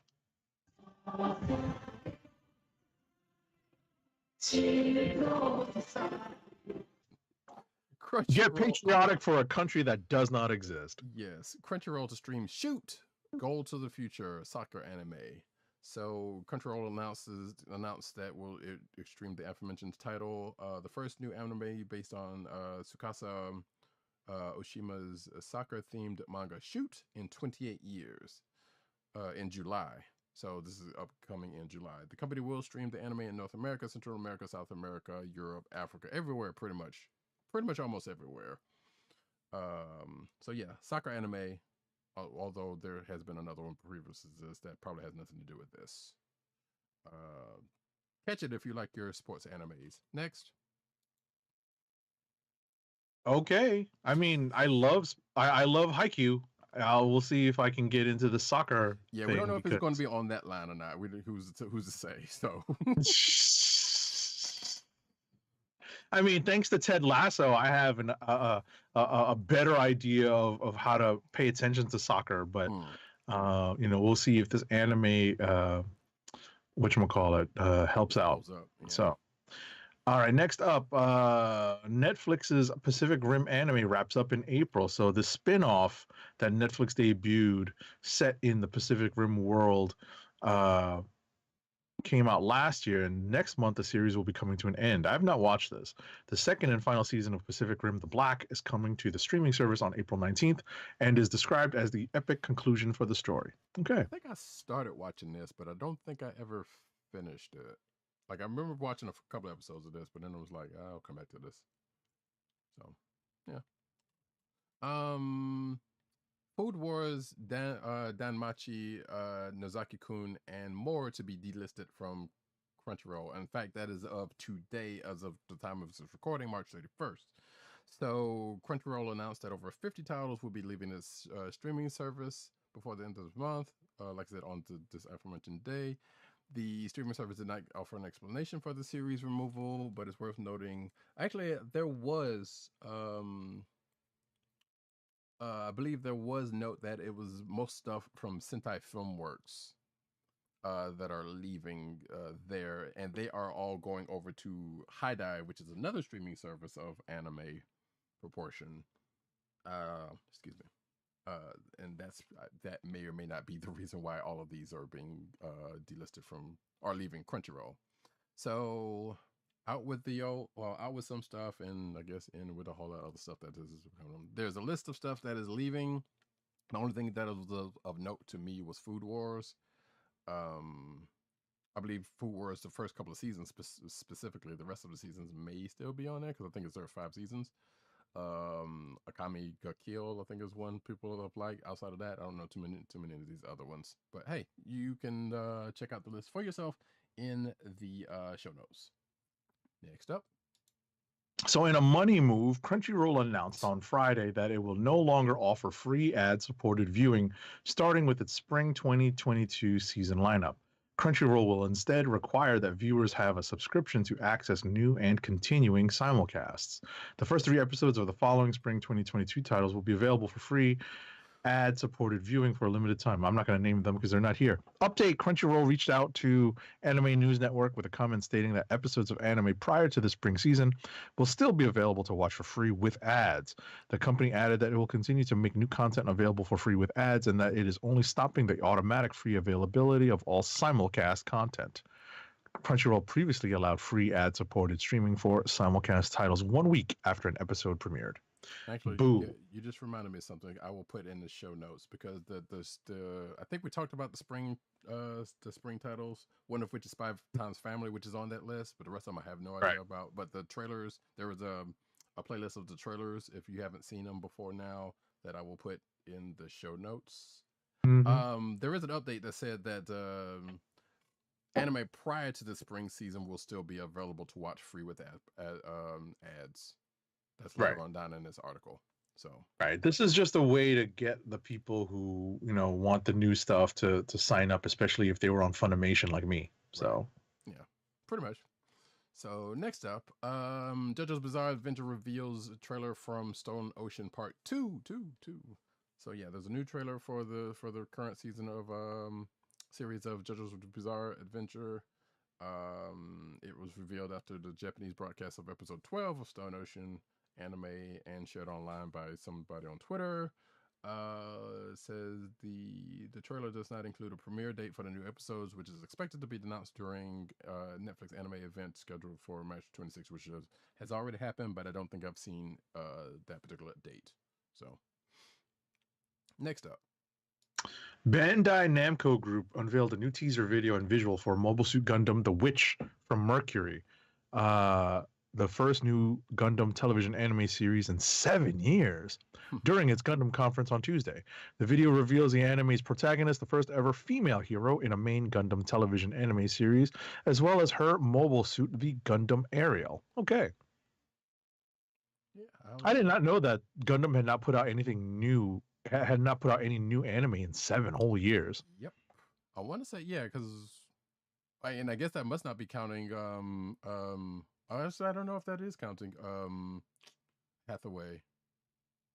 I'm not sure if that is or not. I don't think it is. Regardless, but yeah, it's been a minute, and I think this is an anniversary, so you know that we're going to put something out.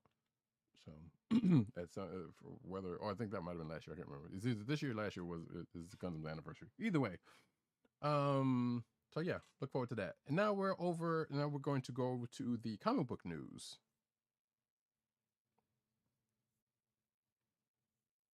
Hold on.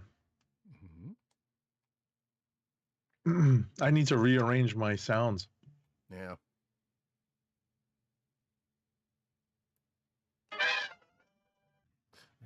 I was about to say, yeah, I need to do that because I just did a whole bunching of them together, and now they're all in craziness. Anyway, that's outside the preview of here now. A Ghostbusters multiplayer game announcement trailer gives Winston and Ray new roles. So the Predator Hunter Grounds developer IllFonic, shout out to Raphael Steak, dropped an announcement trailer for its upcoming Ghostbusters asymmetric multiplayer game titled Ghostbusters Spirit Unleashed. The trailer, which is on this article, has narration from classic team member Winston Zedmore, who is recruiting and training the next generation of paranormal ghost catchers. So I guess it sounds like what they were doing with that, what was that Ghostbusters show? Extreme Ghostbusters? Where they were training up a new set of folks? Or whatever the IDW series that they would end up doing. Either way, and there was also some gameplay in this, and it's 4 versus 1, you know, like some of those other games like Predator and stuff. If you like those type games, there you go. Next. Oops. Apologies. Xbox and Razer team up for Captain America themed controller. So this is an Xbox controller. Mm-hmm. So Microsoft and Razer team up for the special limited edition Captain America themed controller. So is this is supposed to be Sam, right? Yeah. Okay. I don't see a picture of the actual controller. It's on there. Yeah, it's in the article on a tweet. Oh, it's on a tweet. Okay. Yeah. But yeah, if you're watching the video version, you can see it. It looks like, kind of pretty much looks like Sam's Sam's suit with on a base that is the shield. So that's not bad looking if you're into it. So, but yeah, probably gonna be $80-$90 more than likely. I don't know how much to do. Oh, wait, nope, sorry. Razer's website and other retailers for $179.99. Damn. That's expensive. Yes, it is. And the Elite controllers are not even that, well, they can get up to that much, but they're not normally that much. But that's probably an Elite controller also, which is pretty much their high-end controller that you can customize. But you probably can't customize that one. Regardless, Cameron Monaghan's debuts Jedi Fallen Order's Legacy lightsaber for Disney Galaxy Edge. In fact, I've seen this. Apparently people have gotten theirs, have risked COVID and gone to Galaxy's Edge and gotten their own. But according to official Disney Plus blog, the Cal Kestis Legacy lightsaber hilt will be available for purchase at Doc Andara's located inside Galaxy's Edge at both Disneyland Resort and Disney World Resort starting this past Friday, March 25th. Cameron Monaghan, who portrayed Cal in Jedi Fallen Order, even paid a visit to Galaxy's Edge to celebrate the launch. And there's a video about that if you're so inclined to check that out. Next. All right, a new book from Insight Editions is going to look at exploring Tatooine. It's going to take readers on a desert journey. It's an all ages book coming August 2022 and showcase all the landmarks, grand arenas, and watering holes made famous by the iconic desert covered locale, which some people are just tired of going back to, let's be honest. Yes. But let's see how much this is. Gotta open up the article. All right.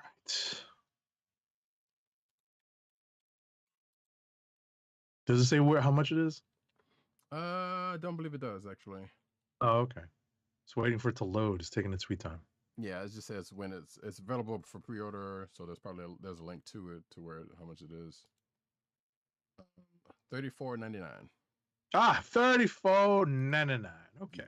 Next up, August 2022. Oh yeah. Shanxi's Simu refuses to sign Master of Kung Fu comics. So I mean it makes sense.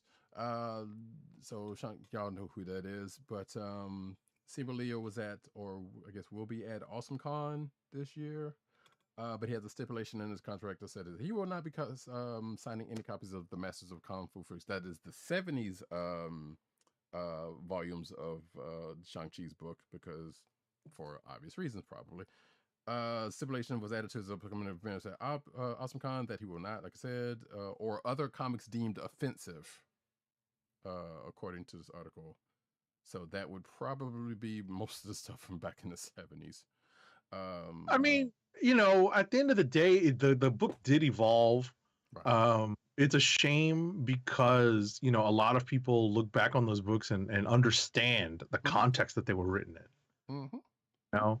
But at the same time, they're not his character. So Right. I can understand why he doesn't want to sign, you know, like the traditional Shang-Chi books. Right. So. Oh yeah, totally. Yeah, like this is legit. So probably more than so. If you're going to AwesomeCon, have the newer volumes, which are actually pretty good. So you should check them out anyway. Right. I was about to say, if you know, it's too bad. I don't think these books will be out by the time this next announcement, the books in this next announcement. I think he'll be willing to sign these because Marvel is relaunching the Shang-Chi series that is out now as Shang-Chi and the Ten Rings. Yeah. But they're really not doing too much to change the direction of the story, because what ends up happening is that the current series is just ending and it's relaunched with the very next issue. You know, what would have been issue number 13 is going to be issue number 1, and it's the same creative team. DK Ruan comes back on covers. Marcus Toe is going to stay on art with Jin Wen Yang as the writer. So not much is really going to change. It's just going to rebrand it, and it makes sense that they're going to, you know, really make it, you know, throw in that corporate synergy with the MCU here. Yeah, but I hate. I mean, we've talked about this. We don't need to necessarily go into it, but they've been pretty much making MCU stuff, putting MCU stuff in the comic books. Mm-hmm. So we knew this was coming. I think we probably even said as much. Right. So, well, especially a change like this. Right. You know, some of the minor changes, you know, we're willing to slide. We're willing to let slide because it doesn't change the character per se. But this is a big change to the character because, for the most part, he's been a hand-to-hand fighter only, right. And now he's wielding a weapon that puts him on par with some of the major, you know, major weapon wielders, like, you know, like the original Mandarin. Right. Yeah. So there is that. And like I said, this is no stranger to that because they've changed books before. Speaking of, I'm gonna throw this in here real quick. Speaking of DK Ruan, DK Ruan celebrates Shang-Chi, Ms. Marvel, and more in new AAPI Heritage variant covers. Normally, I would have probably put that in the cover variant cover section, but I would figure, hey, why not? This May, Marvel Comics honors Asian Pacific American Heritage Month with variant covers highlighting some of its most prominent Asian and AAPI characters. Some of which are the aforementioned ones, and includes Sunfire, Wong, Wave, and Mondo. Wait, who's Mondo? Generation X. He's Hawaiian dude. Gotcha. Okay. So yeah, obviously he's getting more play now with Krakoa because they're bringing everybody back. Oh, that dude. Okay, yeah. Now I'm seeing a picture of him. Yes, I do remember him from the recent, not recent, but New Mutants. He's been in. Yeah. Okay. Gotcha. Anyway, I'll put this in the show notes. But I'm gonna take this next one anyway. Epic Thor art previews spoilers massive funeral in issue 750. So apparently taking place in the aftermath of the God of Hammer storyline, Thor 24 from Danny Cates and Nick. Wait, has that come out yet, or is that coming? What, 750? Yeah. No, it's coming out. Okay. It hasn't come out yet, but the funeral they're talking about, obviously the death has already happened. Gotcha. Okay. So yeah, Thor 24, which is also 750, is going to be a 74-page epic honoring 750 Thunderous issues of Thor. And there's the plot synopsis here, which I don't know if that is a. So you said the spoiler, it's already happened, yeah. So basically, someone dies. I guess we don't want to say who. Yeah, we don't have to talk about it because I don't think I spoiled it when it happened. So gotcha. So yeah, if you wanna stay spoiler free on that, somebody dies and you can probably guess who it is, regardless one way or the other, I suppose. But yeah, there's art from the 750 / 224th issue, and it's in this article if you are so inclined to check it out. Next. Right, so here's some interesting art book news. Todd McFarlane's iconic Spider-Man run is landing a gorgeous IDW artist edition. So I was a big fan of this run. I have a Todd McFarlane art book that has a lot of these images, but not to the size of an artist edition, which is beautiful to look at. And IDW Publishing announced that Todd McFarlane's Spider-Man Artist Edition will collect nearly 100 pages of interior design from 24 issues of McFarlane and David Michelini's time on The Amazing Spider-Man.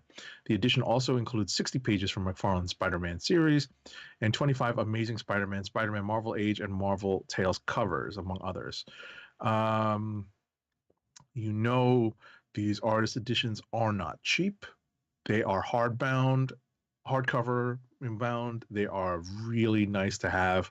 I actually don't have mine on my bookshelf because they're gigantic, but and I don't want to ruin the spines of them, but I definitely enjoy mine. I'm looking for the release date and pricing on this. So it's available for pre-order at booksellers. The edition releases on September 21st from IDW Publishing. These generally run in the low 100s. Okay. It's usually like, they start at 99, but now obviously with the way costs have risen, especially for paper, it's probably going to be like 125. Right. Gotcha. That's my guess. I'm scanning this article looking for it, and I do not see it. Yeah. Safe to say at least 130. Yeah, at least 125, if not more. Yeah. Maybe 150. It depends. Yeah, we'll see. Yeah, there's a link. We'll see. Yeah, it is not. It's definitely not going to be cheap. But I'm definitely going to consider getting this because 150. It is 150. Mm-hmm. Yeah. You could probably. I'm definitely going to consider getting cheaper elsewhere, but yeah, that's the price. Yeah. 150 bucks. There it is. Yeah. Oof. Yeah. I mean, like you said, they're lengthy. Yeah, they're mostly. Listen, like if you're a fan of the art and you really want to see the art up close in its most raw form, like in its inked, pencil and ink form. Mm-hmm. I absolutely love my Jim Lee one, and I've got 2 Walter Simonson ones, and I think this Spider-Man McFarlane one is going to be, just as good. I recall that era, and I probably still have some issues, but yeah, I don't know. I would probably, but that is rather pricey. But I was about to say, we do have review copies. Wait, do we have one? Oh, we do have a review copy of the Jim Lee one. Oh, okay. Oh, that's right. We did. I think, I do remember that. But we did get that. I mean, so we can view it virtually. We can view it online, but there is definitely something to be said for looking at it in hand, and it is just super nice to look at. Right. I'm trying to think of an artist edition I would actually get, but no, that's another conversation for another time. Right. Todd McFarlane plans 15 Spawn collections in 2022. Speaking of Todd McFarlane, it says Image Comics is scheduling 15 collector editions for this year alone, and more in 2023.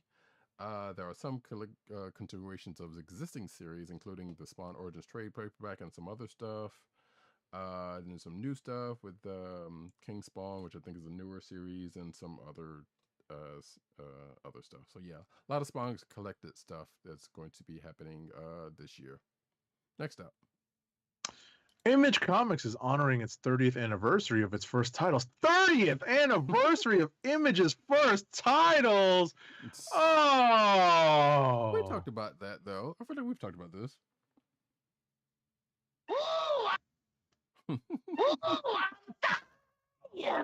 Thank you, Bugs. All right.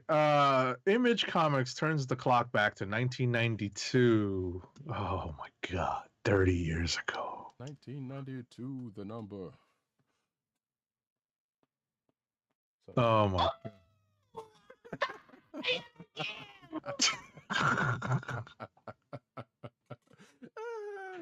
Oh my God. I gotta say that that one-shot book, that I can't remember what its name was, but the history of Image that we talked about a few weeks back, that is a quite interesting book. You definitely. All right, so yeah, let me finish the story before I completely lose it.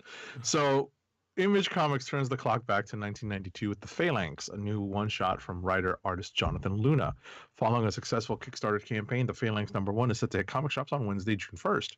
The one-shot serves as an homage to the Image independent comic titles that first launched Image 30 years ago. Oy.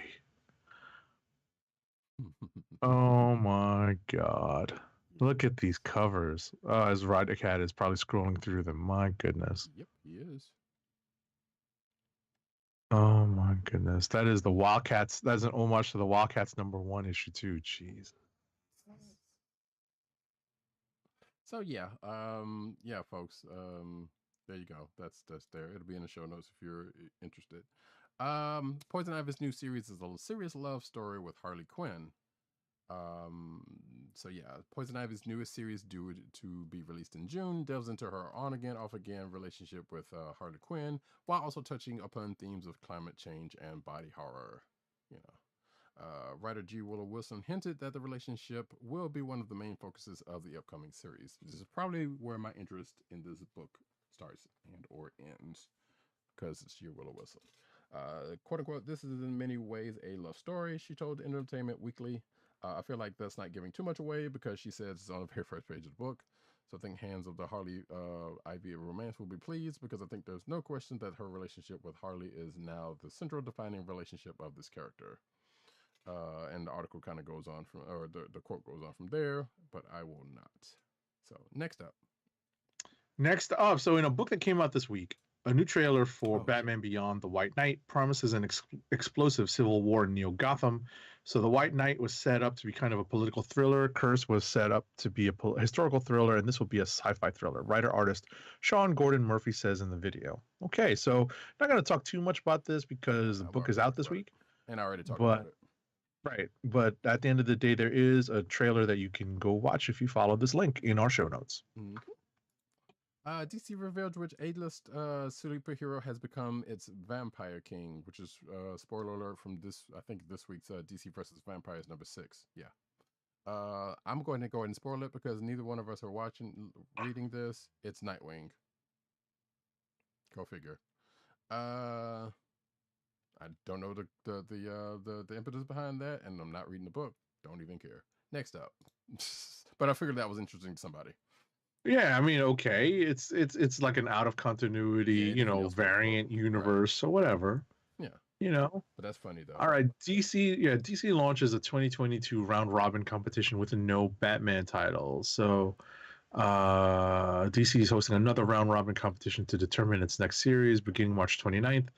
So it's already begun at 12:15 p.m. Eastern Time. Fans can vote in round 1, which pits various potential titles such as Hawkman and Hawkwoman, The Changeling, Suicide Squad, Dark, Constantine and the Demon, Vacation from Hell, and more against one another. Round 1 lasts until April 3rd, so you can vote still right now. And for round 2, DC will unveil the creative teams, pitches, and cover art. Voting for that round lasts from April 5th to 10th, and votes for all rounds can be made through DC's Twitter and Instagram accounts, as well as DC Universe Infinite.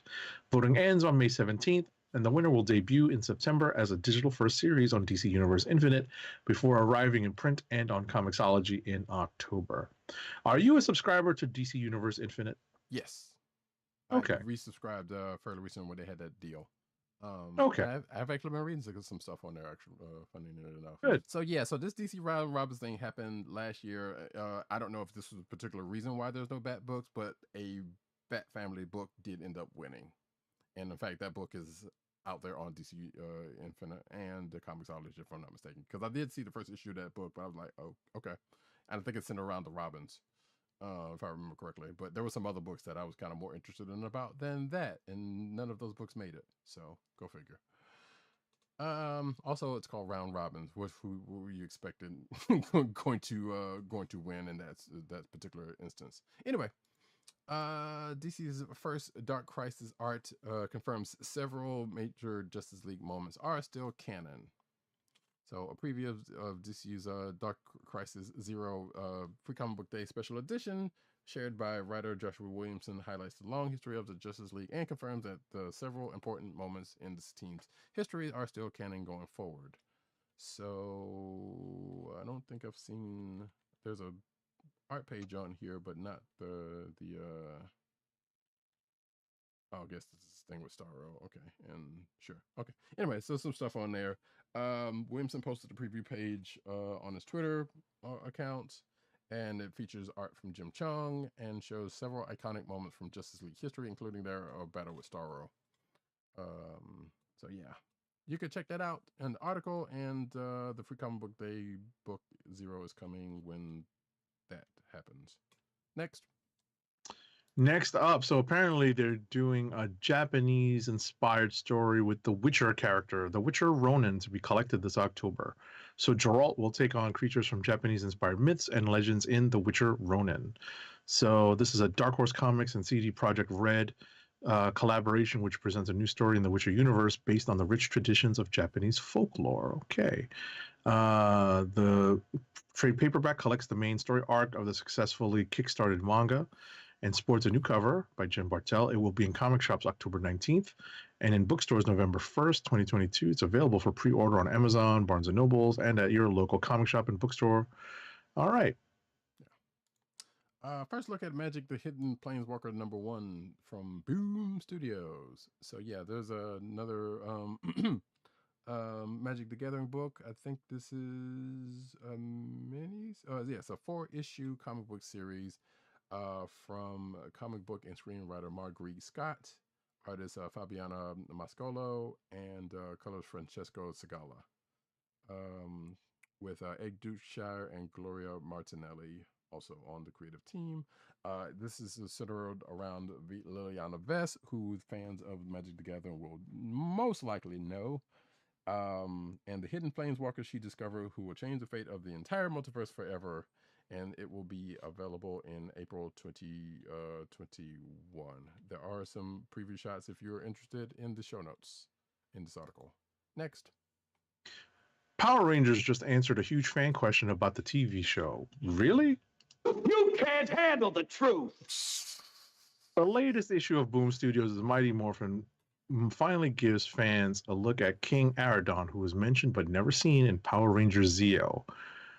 Nearly 25 years after Power Rangers Zeo went off the air, fans are finally getting a glimpse of the unseen villain King Aradon. Zeo was a huge shift for the Power Rangers franchise, adapted from the blah blah blah blah. Zeo was the first time the series title and Rangers uniforms would be changed, a practice adopted from Super Sentai.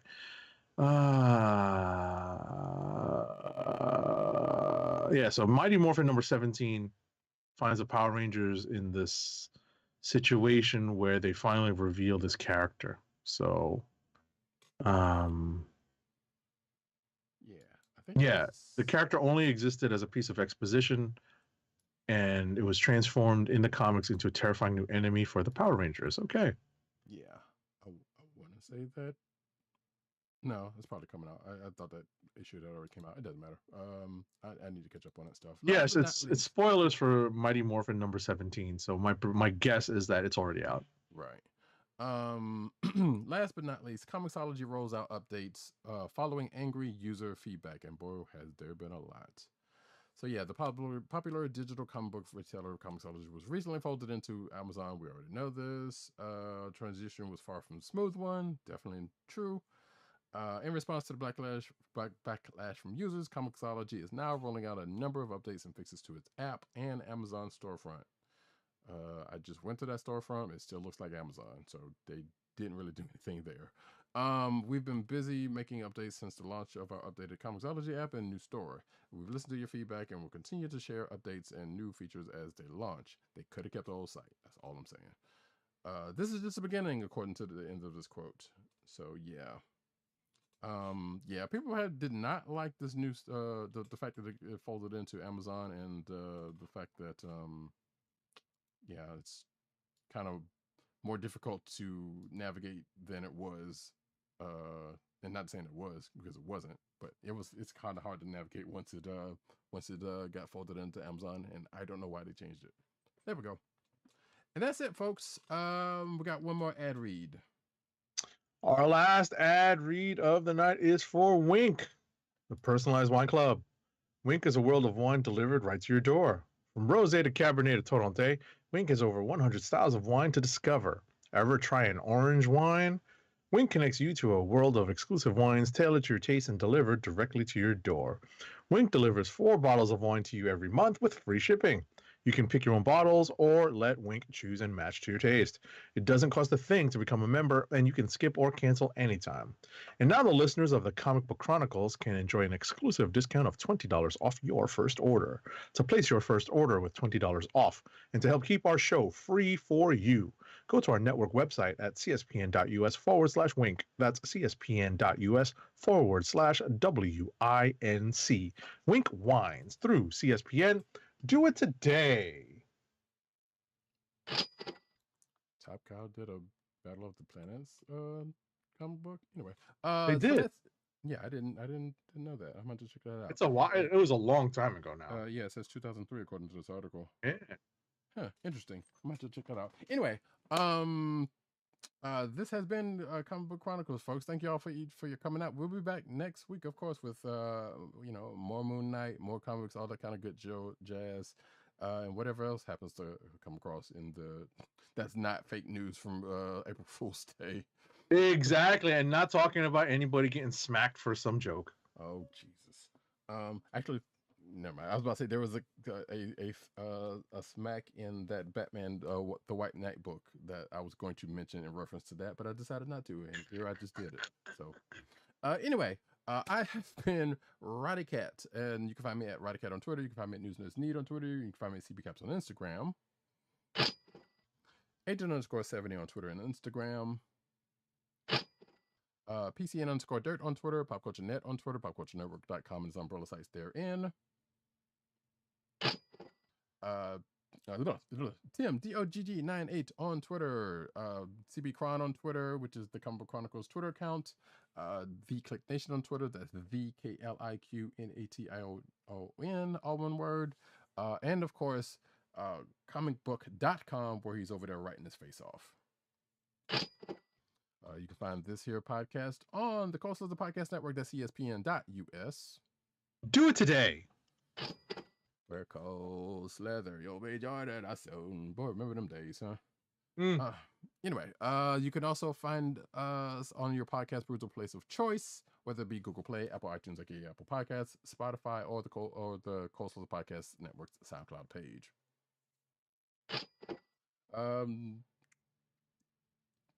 Sorry, I blanked for a second.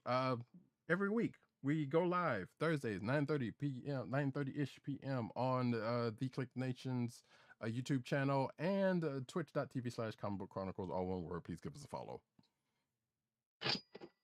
And with that, we say adieu, goodbye, Auf Wiedersehen, all that. We'll be back next week.